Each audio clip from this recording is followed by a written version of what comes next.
Blood makes you related. Betrayal makes you strangers. The cuffs weren't the worst part. It was the smirk. The way my brother, Sheriff Mason Cole, tightened them like it was personal. Because it was.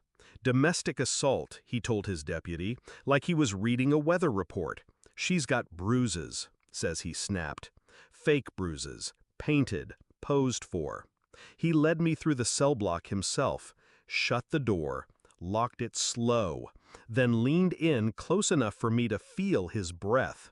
She files for divorce tomorrow. By the time you're out, we'll be married. Your kids will call me Dad. He pushed a stack of photos through the bars. My wife, my daughter, my son, Mason. All smiles, all lies. I stared at them until he walked away. Didn't speak, didn't blink, didn't give him the satisfaction. Then the heavy door banged open. Boots, authority, General Hawkins, U.S. Army, my commanding officer. His voice cut through the cell like steel. Release him, immediately. And just like that, I was free. But this time, I wasn't walking away. The general drove in silence, didn't ask, didn't need to. He'd seen men like Mason before, cops with control issues, small-town gods. I stared out the window as the pieces fell into place. The coldness in my wife's voice lately, the forced smiles in video calls with the kids, the missed birthdays, the canceled trip home. The bruises were staged, the story rehearsed, and the sheriff, he just played judge and jury. Mason was always the forgotten son, the one Dad overlooked. While I became a decorated officer, he settled for a badge and a chip on his shoulder. He didn't just take my place, he tried to erase me. And I almost let him. Because I was out there fighting a war, and didn't know one had started at home. I didn't go home. I went off-grid. Cheap motel, private investigators, paper trails. It didn't take long. Hotel bills charged to my wife's forgotten card. Dozens of phone calls at night. Selfies I wasn't supposed to see. One of her in my uniform shirt. Taken while I was overseas. Sent to Mason. Bet it looks better on me. I kept digging. Mason's re-election fund? Dirty. Cases dismissed for friends of friends. One woman who tried to report him disappeared from the system. But the final blow came from a voicemail. She'd left it accidentally, drunk, rambling.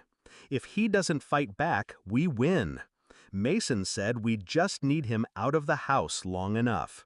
She laughed, then whispered, "He'll never see it coming." They were right. Until now, I compiled everything. Bank records, photos, audio files, surveillance from hotel lobbies. I printed every lie and sealed it in a black envelope. Then I handed it to the one man Mason couldn't buy, Mayor Jacob Reed. He read the whole file without speaking, only flinched once, on the photo of Mason kissing my wife, while my daughter held his hand. I walked out without a word. The press got it first, then the governor's office, then internal affairs. By Friday, Mason was suspended. By Monday, he was under federal investigation. He never saw it coming. But I watched every second of it unfold. I waited until the world stopped spinning. No reporters, no press. Then I walked up to his front door. He opened it with a sneer. "You think I'm finished?" I didn't speak. I handed him one last envelope. Inside, photos of my kids, safe, happy, living with me, and a signed court order, full custody, her parental rights revoked. His face drained, mouth opened, no sound. I didn't gloat, didn't threaten, just said, "You wanted to be Dad. Now, you're nothing." And I turned and walked away.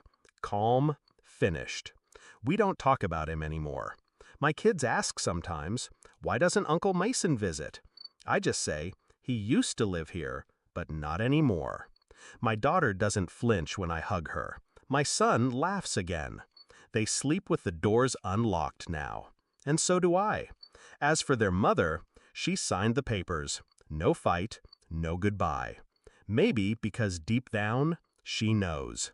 I never needed to scream or threaten or burn anything down. I just told the truth and let it do what fire never could, bury the liars. Final line, he wanted to be my brother, so I let him drown in my silence.